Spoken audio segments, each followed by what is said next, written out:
오늘은 19번째 시간으로 잠언을 살펴보는 시간입니다. 주어진 시간에 성경 한 권을 떼는 것은 참 버거운 일일 수 있습니다. 오늘도 힘차게 달려봅시다. 제가 잠언 선포하면 여러분은 행복을 보장받게 하는 교훈집이라고 크게 선포해 주세요. 잠언, 행복을 보장받게 하는 교훈집. 행복을 보장받게 될 줄 믿습니다.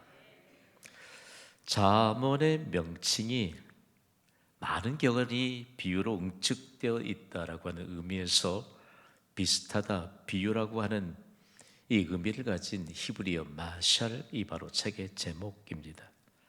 많은 경험이 비유로 응축되어 있다. 그러면서 얼마만큼 귀중한 교훈이 담겨 있는가? 여러분, 하나님의 말씀을 읽는 것만으로도 능력이 나타나는 줄 믿습니다. 우리 다음 세대들이 강단에 성경 읽을 때 그렇게 선포하면 막 가슴이 뛰어요. 여러분, 성경을 많이 읽으십시오. 성경을 읽지는 않고 자꾸 이 수동적이 되면요, 하나님의 말씀을 보는 순간, 그리고 입술을 통해서 읽는 순간 어떤 하나님의 숨결이 느껴지는가를 경험하기 어렵습니다. 성경을 부지런히 가능한 여러분의 목소리로 소리를 내면서 읽는 것이 참 좋습니다. 영어 성경 명칭에도 속담, 격언, 집이라고 하는 이런 의미로 제목이 붙어 있습니다. 자, 한번 서론을 좀 살펴볼 텐데요. 기록자는 누구인가? 일부분을 제외하고는 솔로몬이 기록했습니다. 아굴, 르무엘과 또한 이름이 알려지지 않는 사람들이 하나님의 감동을 따라서 기록했습니다. 잠언의 목적이 있는데요, 잠언의 목적을 우리 함께 좀 읽어볼 필요가 있습니다. 시작. 잠언의 기록 목적은 독자들에게 하나님의 관점을 가지고 살아가는데 필요한 기술을 전해줌으로써 지혜로운 자들이 더 큰 행복을 얻게 하는 데 있다. 아멘. 중요한 내용 하나를 가르칠 텐데, 성경은 하나님의 관점에서 기록됐습니다. 성경을 읽을 때 사람의 관점에서 읽으면 하나님의 음성을 듣지 못합니다. 사람의 관점에서 기록하지 않고 하나님의 관점에 성경이 기록되어 있기 때문에 잠언이 얼마만큼 중요한 비밀을 열어주는지 모릅니다. 잠언을 좀 구체적으로 이해해 볼 텐데요, 잠언을 일컬어서 지혜의 책이라고 합니다. 여러분, 지혜는 무엇일까? 한번 따라 합시다. 지혜는 하나님과 동격이다. 지혜는 하나님과 동격이다. 구약 성경이 증거하는 지혜는 하나님과 동격입니다. 지혜가 곧 하나님입니다. 그러면서 구약의 지혜는 호크마라고 하는 히브리어로 이처럼 전달합니다만 삶에 필요한 기술이나 전략을 일컫습니다. 그러니까 여러분, 지혜를 주시는, 또 지혜이신 하나님을 인격적으로 만나지 않고는 삶에 필요한 기술이나 전략을 배울 수가 없고 습득할 수가 없다는 말씀입니다. 삶에 필요한 기술이나 전략이 필요한 이유는 무엇일까요? 지혜로운 삶을 살아야 하기 때문입니다. 여러분을 좀 도전합니다. 지혜로운 삶을 살기를 원하십니까? 아니면 어리석은 삶을 살기를 원하십니까? 입장이 곤란합니까? 그렇진 않지요. 신약이 증거하는 지혜는요, 신약 성경의 원문 헬라어는 소피아라고 하는 단어로 기록하고 있습니다. 신약 성경에 와서 소피아라고 하는 이 단어가 모든 것을 선한 일에 사용하는 안내자인 지혜를 명확하게 증거하고 있습니다. 지혜는 하나님부터 오거든요. 지혜로운 사람은 나에게 있는 모든 것을 선한 일에 사용합니다. 그러나 지혜롭지 못한 자는 모든 것을 낭비합니다. 내가 소유한 물질과 시간과 재능과 모든 것을 선한 일에 사용하는 것이 지혜입니다. 여러분은 지혜를 소유하셨습니까? 물어볼 것도 없어요. 하나님이 물질 맡겨주시면 선한 일에 사용하느냐, 아니면 선하지 못한 일에 사용하느냐, 분명히 좀 점검해 봐야 되죠. 그러면서 우리에게 있어서 지혜로운 자에게 아름다운 결과물이 있노라라고 하는 것을 솔로몬이 일찍이 깨달았거든요. 잠언 3장 14절에 솔로몬은 이렇게 전달합니다. 읽어봅시다. 시작. 이는 지혜를 얻는 것이 은을 얻는 것보다 낫고 그 이익이 정금보다 나음이니라. 아멘. 지혜로운 자에게는 언제나 아름다운 결과물이 있습니다. 여러분, 단편적인 예를 들어서 여러분에게 가진 돈을 선한 일에 사용하시기 바랍니다. 그러면 아름다운 결과물을 안겨주십니다. 그런데 어쩌면 우리에게 있어서 선한 일에 사용해야 되는데 선한 일에 사용하지 못한 경우들이 있는지도 몰라요. 그러나 솔로몬은 얼마만큼 귀중한 내용들을 우리에게 가르쳐 주는지 모릅니다. 그러면서 이제 잠언은 과연 어떤 책인가에 관한 내용들을 가르쳐 주는데, 잠언은 읽는 사람들을 품위 있게 만들어 줍니다. 자, 오늘 품위, 품격이라고 하는 것, 예배의 자리에서 사람의 품격이 결정이 되거든요. 기도의 자리에서 사람의 품격이 결정이 됩니다. 그리고 하나님을 위해 헌신하는 자리에서 사람의 품격이 결정이 됩니다. 왜냐하면 잠언이 우리에게 가르쳐 주는 것은요, 실제적으로 어떤 것을 얻게 하는 유익이 있는가라고 하는 것에 대해서 잠언 13장 13절은 이렇게 증거하고 있습니다. 함께 읽어볼까요? 시작. 지혜를 얻은 자와 명철을 얻은 자는 복이 있나니. 이 지혜는 얼마만큼 꿰뚫었기 때문에, 명철은 뭘까요? 명철은 이해력을 일컫습니다. 그러니까 영어라고 하는 언어가 탁월하게 번역하고 있는데 언더스탠딩입니다. 한 단계 아래에 서는 것, 이해력. 저는 여러분과 함께 목회 선상에 있으면서 이해력이 높아지기를 주님의 이름으로 부탁을 드립니다. 이해력이 높아야 돼요. 이해력이 높아지지 않고 이해력이 떨어지면요, 엉뚱한 결과를 가져옵니다. 여러분, 중요한 문제 하나인데, 우리가 하나님의 말씀을 읽고 하나님의 말씀을 붙잡고 기도할 때 이해력이 충만해지도록 기도하셔야 돼요. 이해력이 떨어지니까 자꾸만 쌓이는 게 뭐가 쌓이느냐? 오해만 쌓이는 거거든요. 만약에 그리스도인에게 오해가 쌓이면요, 어떤 일들이 벌어질까? 평안이 없어집니다. 모든 것이 부담이 됩니다. 진리가 너희를 자유케 할 것이라고 예수님이 말씀하실 때 비로소 수많은 무리들이 깨우쳤습니다. 아, 우리에게 이해력 너무 중요한 문제지요. 이해력. 계속적으로 여호권에서 대화하다 보면 말하면서도 자꾸 물어요. 너 내 말 이해하니? Do you understand? 그러면 그 조금요, 말을 받는 사람이 정말 이해하고 있는가? 하나님 우리에게 말씀합니다. 하나님의 말씀을 읽고 받는 우리에게 또 정말 하나님의 말씀에 대해서 이해하고 있느냐? 중요한 문제 하나 수평적이에요. 이해력이 떨어진 사람들은 자꾸 자기 말만 하거든요. 그러니까 이해력이 떨어진다는 증거가 바로 거기에 있어요. 조금 마음이 불편해도 좀 들으십시오. 이해력이 떨어지면 고집만 남습니다. 그러나 이해력이 충만해지면요, 지혜와 명철을 얻은 자는 복이 있다고 했는데, 모든 것에 정말 하나님이 주시는 평안함이 말과 행동에 다 묻어나옵니다. 오늘 이 밤에 수협의 헌신자들이요, 일평생 동안 평안함을 누립시다. 지혜를 얻는 것, 또한 명철을 얻는 것. 어쩌면 우리가 어렸을 때 이 명철이 도대체 어떤 말일까, 어떤 의미일까 알 것 같은데, 이해력이라고 하는 이 구체적인 해답을 안기까지 우리에게 잘 이해되지 않는 단어가 바로 명철이었을 것입니다. 자, 그 어떤 것을 얻는 것보다 이익의 결과가 더 나음을 우리에게 가져다 주는 것, 지혜와 명철이라는 말씀입니다. 오늘 이 시간 수요예배에 관련된 이 시간을 선한 일에 사용한 여러분에게 아름다운 결과물이 있게 될 줄 믿습니다. 시간을 선용하는 자는 복을 받습니다. 어차피 이 시간에 예배 자리에 앉지 않다면 육적인 식탁 앞에 앉지 않았을까요? 수요일 저녁만큼이라도 이거 먹어야 되나, 안 먹어야 되나, 조금 먹어야 되나, 좀 더 먹어도 되나, 이런 고민을 안고 사는 이 현대인들 틈바구니 속에서 우리가 모든 것을 선한 일에 사용할 수 있는 지혜를 통해 이해력을 터득할 수 있다면요, 가질 수 있다면 이것처럼 행복을 보장받는 일 없습니다. 다음으로 잠언은요, 생각과 행동의 일치를 가져다 줍니다.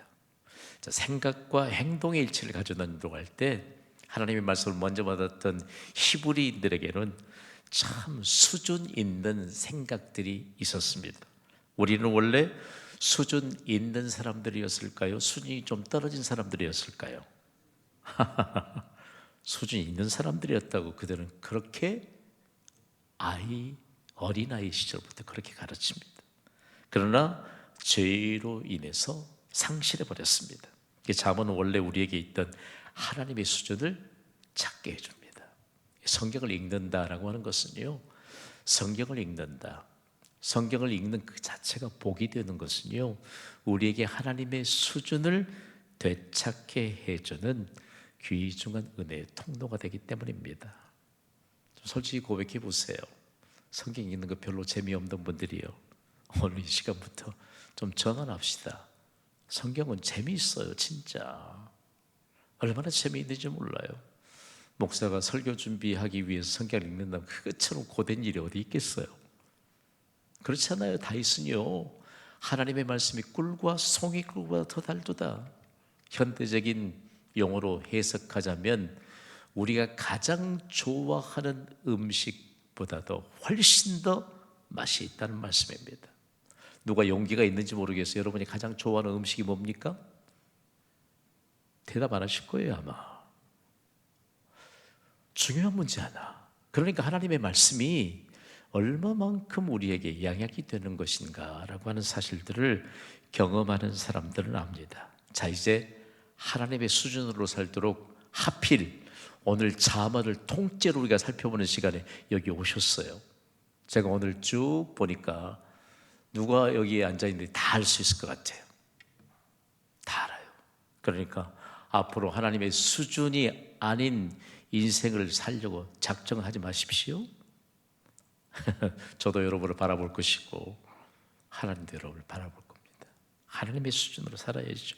다음으로 잠언은요, 삶의 행복을 보장받게 하는 영적 보고입니다. 실제적으로 보물 창고죠. 잠언의 핵심은 잠언 1장 7절입니다. 함께 읽어볼까요? 시작. 여호와를 경외하는 것이 지식의 근본이거늘 미련한 자는 지혜와 훈계를 멸시하느니라. 아멘. 중요한 문제, 이 문제는 어떤 관계냐면요, 그리스도인이 하나님과 화목하고 그리고 더 나아가서 이웃과 화목하는 삶으로 나아가게 하는 것이라는 사실들을 그렇게 증거하고 있습니다. 여호와를 경외한다, 하나님께 합당한 두려움과 존경심을 갖는다. 성경은 우리에게 두 가지를 나란히 병행하면서 하나님을 두려워한다. 이 하나님을 두려워하는 것이 하나님을 겁낸다기 아니고요, 하나님은 경이로우신 분임을 믿으시면 아멘 하시기 바랍니다. 하나님이 하실 일을 우리가 기대한다는 것은, 그러니까 우리가 기도 많이 해야 돼요. 하나님을 거스리는 자들에게 하나님은요, 하나님이 얼마만큼 경이로운 분이신가를 나타내십니다. 하나님을 가까이 하고 하나님을 사랑하는 자에게도 하나님이 경이로우신 분이심을 나타내신 줄 믿습니다. 그러니까 우리가 기도할 때 정말 가슴을 쓸어내리면서 기도해야 돼요. 하나님을 알면서도 하나님 없이 사람처럼 살잖아요. 그렇잖아요. 그러면 과연 이 일들에 관한 결과가 어떨까? 그래서 오늘 우리가 좀 생각할 때 우리의 입술의 고백이 하나님께 연락되기를 사모하는 심정으로 우리 함께 좀 살아갑시다. 그래서 이 일들의 고백이 얼마나 귀중한지 몰라요. 내 입술의 모든 말과 나의 마음의 묵상이 누구에게 연락되기를? 주께 연락되기를 원한다.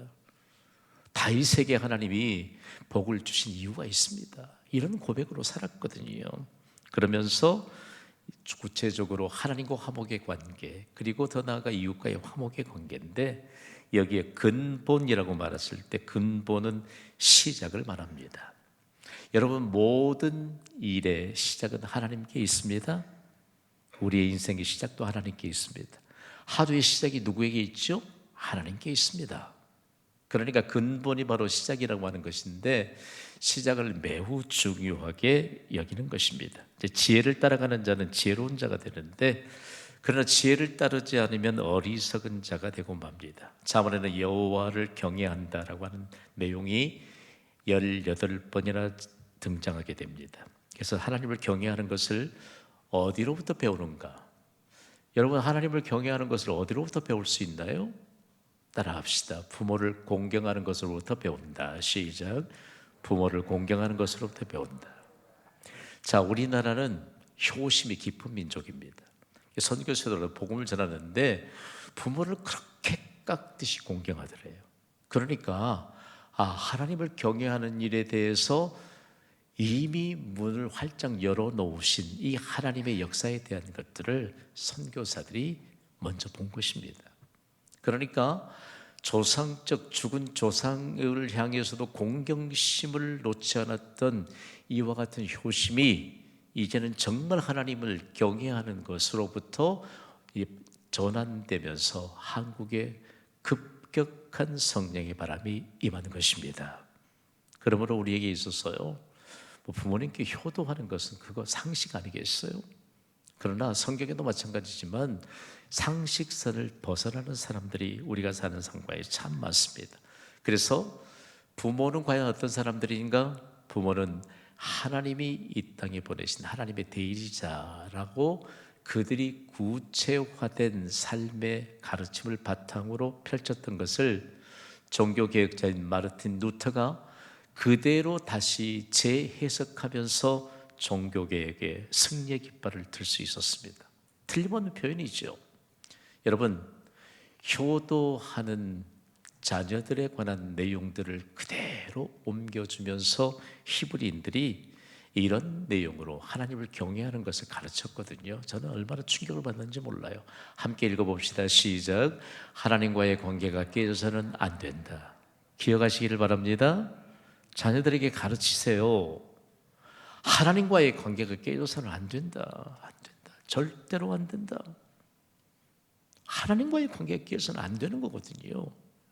이걸 가르쳤으니 우리가 아무리, 좀 죄송합니다 표현이, 아무리 힘을 써서 발벗고 따라간다 할지라도 따라갈 수 없는 부분이 있습니다. 히브리인들에게. 이건요 아무도 부인할 수 없어요. 그러니까 우리 지금 약속의 관계 속에서 우리 자녀들을 잘 가르칩시다. 그러면 하나님 앞에 복 받을 자로 섭니다. 하나님과의 관계가 깨졌는데 무슨 복을 운운하겠습니까? 그래서 오늘 우리에게 있어서 진정으로 삶의 행복을 보장받게 하는 영적 보고가 다른 말인 잠언에 기록되어 있다라고 하는 사실들을 가르쳐주고요. 다음으로 잠언은 위험을 미리 막을 수 있는 가장 효과적인 방법을 가르쳐줍니다. 잠언은 과거와 현재와 미래에 대한 모든 지혜를 담고 있기 때문입니다.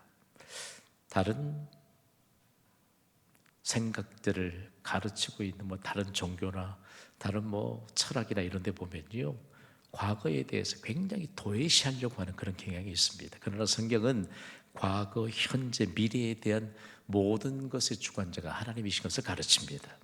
성경이 말하는 지혜는요, 과거와 현재와 미래에 대한 모든 지혜를 담고 있습니다. 만약에 우리의 지나오는 과거가 우리의 미래를 향한 분명한 디딤돌이 된다라고 성경은 가르쳐주고 있습니다. 그러면서 우리에게 어떤 것일까? 그래서 미국이 낳은 전무후무한 전도자라던 빌리 그레함 목사는 자기 인생의 경험으로부터 이런 고백을 남겼습니다. 함께 읽어봅시다. 시작. 지식은 수평적인 관계에 생겨났지만 지혜는 위로부터 내려오는 수직적인 것이다. 그가 야구 선수가 되기를 원했거든요. 체격 조건이 좋아요. 요즘 표현으로 피지컬이 아주 우수했던 사람인데 그의 꿈이 정말 널널한 야구장에서 배트를 한번 휘두르면 관중이 환호하는 것을 꿈꾸면서 그렇게 자라왔는데 어느 순간 하나님이 부르셨습니다. 하나님의 부르심에 그가 순종합니다. 수직적인 지혜를 얻고 난 다음에 그의 인생의 차원이 달라지게 된 것입니다. 그의 비전의 차원이 달라지게 된 것입니다. 실제로요, 여러분 야구 경기장 스타디움에 몇만 명이 들어가겠어요? 우리는 좋은 위치에 삽니다. 광주 야구 경기장에 걸어서 가면 돼요. 이렇게 좋은 입지에 있는 줄 없어요. 근데 우리 집에 어떤 한 사람은 야구를 진짜 안 좋아해요. 갈 수가 없어, 갈 수가. 혼자 치킨 사서 갈 거예요? 아니면 혼자 그냥 가서 뻘쭘하게 뭘 하겠어요? 걸어가면 되는데 몇만 명이나 들어갈까요? 그런데 빌리 그레이엄 목사가 한국 여의도에 왔을 때 100만 명이 모였거든요. 다른 곳을 가도. 그러니까 여러분, 우리가 이 잠언 이 얼마만큼 우리에게 지혜를 가져다 주는가. 제가 여러분에게 좀 증거하지만 하나님의 규모, 하나님의 속도는 지금도 유효한 줄 믿습니다. 그러니까 우리가 믿음으로 살아야 돼요. 믿음으로. 꺾이지 마세요. 꺾이지 마. 믿음으로 걸어가면 돼요. 믿음으로 걷지 않으니까, 믿음이 주저앉아 있으니까 이런 내용을 자꾸 수학 공식 만들어요. 수학 공식. 여러분, 한때 수학 못한 사람이 어디 있습니까? 그거 공식대로 하면 되는 건데. 맞지 않아요? 공식을 안 외우니까 수학도 못하는 거 아니겠어요? 중요한 문제 하나입니다. 그러나 믿음의 공식은 믿음을 따라 우리에게 하나님의 규모, 하나님의 속도를 경험하게 합니다.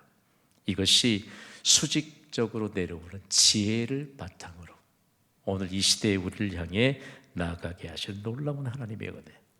다음으로 좀 잠언의 구조를 살펴보면요, 의외로 간단합니다. 일반적인 지혜에 대한 교훈이 1장에서부터 9장까지 펼쳐집니다. 특별히 솔로몬은 지혜를 얻어야 되는 동기에 대해서 증가하고 있는데, 잠언 4장 6절은 매우 흥미로운 표현으로 우리를 교훈합니다. 읽어볼까요? 시작. 지혜를 버리지 말라. 그가 너를 보호하리라. 그를 사랑하라. 그가 너를 지키리라. 아멘. 지혜를 얻은 자는 지혜로부터 보호를 받습니다. 지혜는 하나님과 동격인데 하나님의 보호를 받고요, 지혜가 지켜주는 하나님의 능력이 임한다는 것을 경험하고 있습니다. 중요한 문제 하나입니다. 이스라엘 백성들에게는 신앙의 정통으로 내려오고 있는 것이 하나 있는데, 지혜는 버리지 않아야 된다. 버릴 것을 버려야지요. 여러분, 쓸모없는 것은 버리십시오. 그러나 지혜는 결단코 버려서는 안 됩니다. 지혜를 사랑하는 자는 육신의 평안과 영혼의 평안을 얻는다라고 가르칩니다. 자, 우리 육신의 평안, 지난밤에 평안히 주무셨습니까? 오늘 밤에도 평안히 주무시렵니까? 아니면 손에 리모컨 컨트롤 쥐고 그냥 시간이 있고 내일 새벽에 밝아오도록 TV 모니터 앞에 앉아 계시겠습니까? 육신의 평안은요, 우리에게 매우 단순한 삶을 요구합니다. 그러면서 이스라엘 백성은 성전에 오르면서 지혜를 얻은 자에게 주시는 평안을 찬양으로 민족 공동체적인 고백을 했습니다. 시편 121편 7절입니다. 함께 읽습니다. 시작. 여호와께서 너를 지켜 모든 환난을 면하게 하시며 또 내 영혼을 지키시리로다. 아멘. 자, 육신의 평안, 영혼의 평안. 성경은요, 읽다 보면 너무 명확해. 우리의 육신의 평안함. 육신의 평안함이 없어 보세요. 이분 겉은 진짜 고품격인데 입술로 나오는 말은 이게 품격이 완전히 떨어진 사람이에요. 특별히 그리스도인들이 그럴 수 있습니다. 다음으로 육신의 평안은 과연 어떤 것일까? 육신의 평안은요, 생명이 있는 동안 모든 환난을 하나님께서 면하게 해주는 것으로 증명되었습니다. 그러니까 히브리인들이 자녀들에게 자신의 경험으로 증명된 것을 가르친 것입니다. 다음으로 영혼의 평안은 영혼을 지켜주셔서 하나님을 가까이 하는 것으로 증명되었습니다. 너무 놀라워요. 여러분, 하나님을 가까이 함이 복인 줄 믿습니다. 나 자신은 하나님을 가까이 하지도 않으면서 하나님 가까이 하는 것이 복이란다 가르치면요, 그건 진짜 우스운 일이에요. 우스운 일. 성경은요, 아무나 살 수 있습니다, 돈으로. 그러나 말씀대로 사는 자가 복이 있습니다. 그 영혼의 평안함을 하나님과 가까이 하는 것으로 증명했던 하나님의 수준을 증거하면서 시편 121편 8절은 절정에 이르거든요. 8절을 읽습니다. 시작. 여호와께서 너의 출입을 지금부터 영원까지 지키시리로다. 아멘. 그러니까 육신과 영혼은 뗄래야 뗄 수 없는 불가분의 관계입니다. 영육은 통일체거든요. 오늘 여러분 자신을 보고 영혼 따로 육신 따로 이렇게 떼놓을 수 있습니까? 그렇지 않습니다. 그래서 오늘 우리에게 있어서 육신의 평안, 영혼의 평안, 잠언이 얼마만큼 우리에게 육신의 평안과 그리고 영혼의 평안을 삶으로 증명하도록 가르쳐주는지 모릅니다.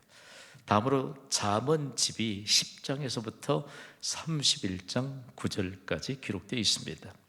대표적으로 잠언 31장은 르무엘의 잠언입니다. 르무엘은 누구일까요?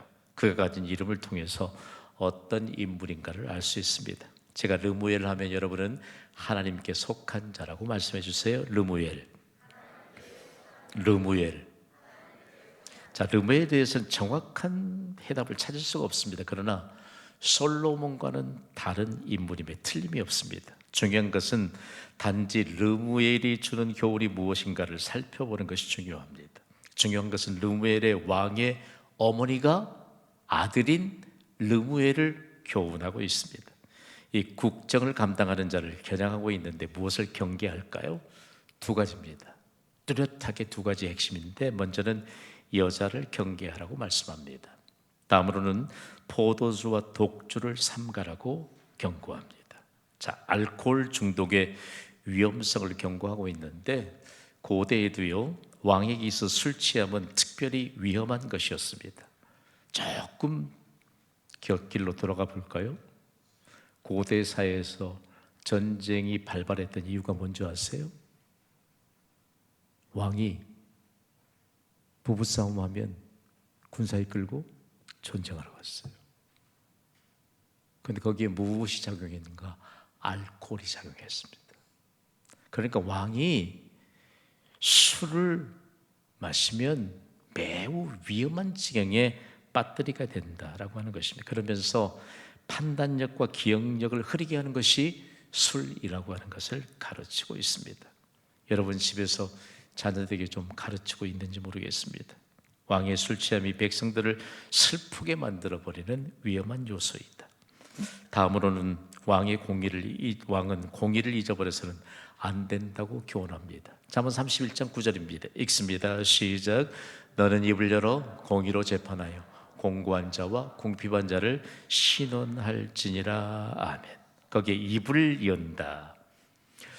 예수님께서 입을 열어 가르치셨는데, 산상수훈할 때도 이것은요 중대한 발표를 의미합니다.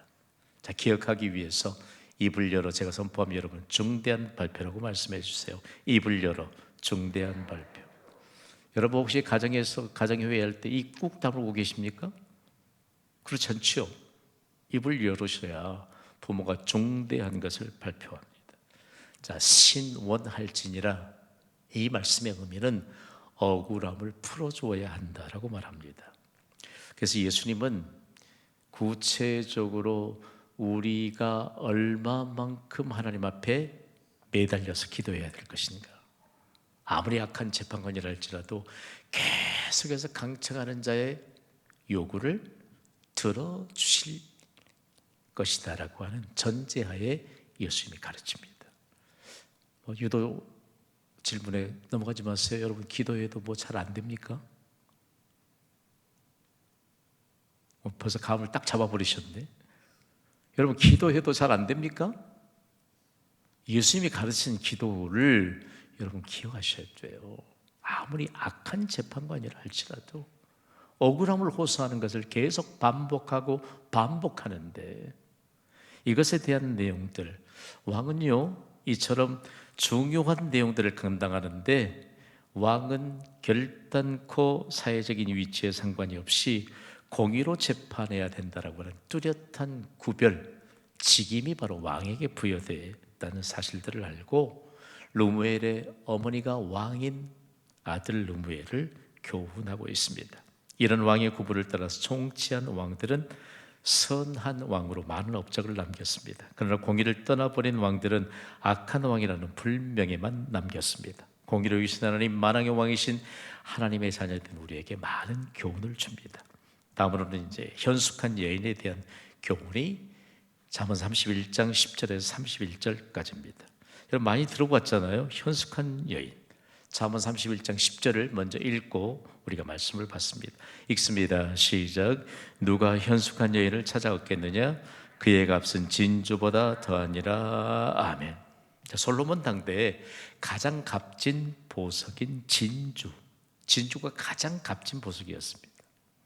이때는 다이아몬드가 발견되지 않는 시대이기 때문에 진주가 가장 값진 보배였는데 현숙한 여인인 것을 만인들에게 공포하는데 진주보다 그 어떤 보배보다 값지다. 그래서 현숙한 여인은 과연 어떤 여인인가? 다름 아닌 고귀한 인격의 아내라는 의미입니다. 현숙한 여인, 고귀한 인격의 아내이다. 그렇다면 현숙한 여인은 자기 가족을 명예롭게 합니다. 그리고 자기 집안에 있는 권속들까지도 복되게 하는 여인입니다. 이 시간에 혹시 여인이 앉아 계신 것이 눈에 보이십니까? 현숙한 여인으로 가정을 복받게 하고 그리고 더 나아가 세상까지도 복받게 하고 명예롭게 하는 현숙한 여인인 것을 여러분 확신을 더해주는 우리 박수로 함께 좀 여인들을 격려하고 축복합시다. 왜 이렇게 인색해요, 박수가? 히브리인들에게 현숙한 여인에 관한 내용들을 가르치면서 하나님이 시편을 통해서도 계속적으로 말씀하잖아요. 하나님이 인류에게 주신 최고의 선물이 무엇인가? 포도 열매거든요. 포도 열매, 향기. 한 모금 먹으면 피로를 순식간에 가지게 하고 기분까지 좋아지게 하는 이와 같은 최고의 선물을 누구에게 비유했느냐? 남편이 아닌 내 집, 내 실에 있는 아내에게 비유했습니다. 그러니까 얼마만큼 귀중한 것인가 라고 하는 사실들을 여러 곳에 그 비밀을 공개하고 있습니다. 현숙한 여인에 대한 비밀은 무엇일까요? 잠언 31장 3절, 30절은 비밀을 이렇게 공개하고 있습니다. 함께 읽습니다. 시작. 고운 것도 거짓되고 아름다운 것도 헛되나 오직 여호와를 경외하는 여자는 칭찬을 받을 것이라. 아멘. 결국은 칭찬을 받은 여자는 누구인가? 여호와를 경외하는 자. 여호와를 경외하는 것이 지식의 근본이오늘 모든 것의 시작이오늘. 그러면서 우리에게 열어주면서 여호와를 경외하는 현숙한 여인으로 잠언의 끝을 맺습니다. 자, 거두절미하고 여호와를 경외하는 자가 복을 받습니다. 사람의 칭찬도 물론이거니와 하나님으로부터 칭찬을 받게 된다라고 하는 것은 얼마나 귀중한 은혜인지 모릅니다. 잠언을 우리 한 문장으로 우리가 좀 기억합시다. 잠언은 행복을 보장받게 하는 교훈집입니다. 그렇다고 잠언만 읽지 마시기 바랍니다. 성경을 전체가 다 하나님의 말씀일진데 오늘 자신에게 적용할 때 내 인생의 행복을 보장받게 하는 잠언을 가까이 하는가, 실제적으로는 하나님을 가까이 하게 하는가라고 하는 도전으로 오늘 말씀의 끝을 맺습니다. 행복을 보장받게 하는 교훈집인 잠언을 통해서 행복을 보장받게 하는 인생이 우리 자손 대대로 이어지게 되기를 주님의 이름으로 축원합니다.